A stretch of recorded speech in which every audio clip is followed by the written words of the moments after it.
Livro A Visão do Tabernáculo, Dong Yulan, capítulo 17. Tema desta semana: Tesouro em Vasos de Barro.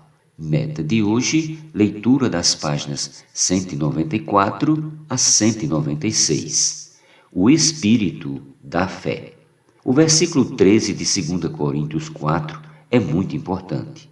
Tendo, porém, o mesmo Espírito da fé, como está escrito: eu criei, por isso é que falei. Também nós cremos, por isso também falamos. Não se pode dizer que o Espírito da fé seja o Espírito Santo ou o Espírito humano. Antes, é o mesclar de ambos. Confere 1 Coríntios 6,17.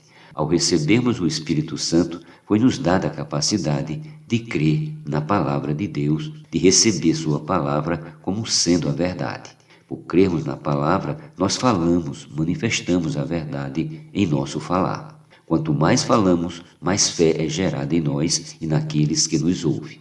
O ministério da Nova Aliança é desempenhado especialmente pelo falar. Devemos falar de modo a gerar fé nas outras pessoas para que elas também creiam na palavra de Deus e a pratiquem. Mesmo que muitos não desejem praticar a palavra, ainda assim falamos, pois não desanimamos pelas situações exteriores, mas somos encorajados interiormente pelo Espírito da fé. Um bom exemplo de falar segundo o Espírito da fé é Josué e Caleb.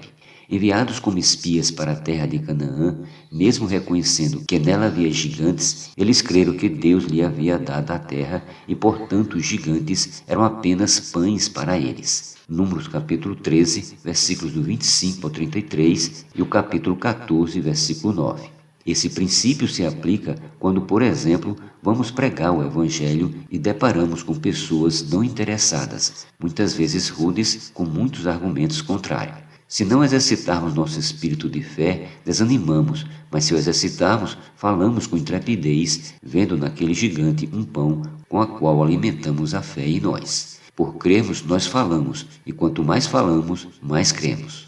Hoje podemos servir a Deus e falar por Ele, porque fomos ressuscitados juntamente com Cristo, e no futuro experimentaremos plenamente a ressurreição. 2 Coríntios 4,14. Caso não estejamos vivos à época da segunda vinda de Cristo. Nada tememos porque morremos com Cristo e nada pode limitar-nos, pois já vencemos a morte juntamente com Ele.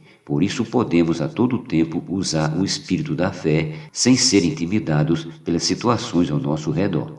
Tudo o que acontece conosco, especialmente as situações que nos causam o que foi relatado nos versículos 8 e 9, acontece por amor a nós. Segundo o conceito religioso, isso é contraditório, pois um cristão deveria ser poupado por Deus de todo tipo de sofrimento. Mas se vemos realmente quanto precisamos ser purificados da vida da alma e de viver segundo a carne, para que possamos servir adequadamente a Deus e à Igreja, perceberemos que, sem dúvida alguma, todas essas situações ocorrem por amor a nós. É amor, porque nos levam a não vivermos para nós mesmos nem por nós mesmos. Antes levam-nos a derramar tudo o que somos e o que temos pelo Senhor.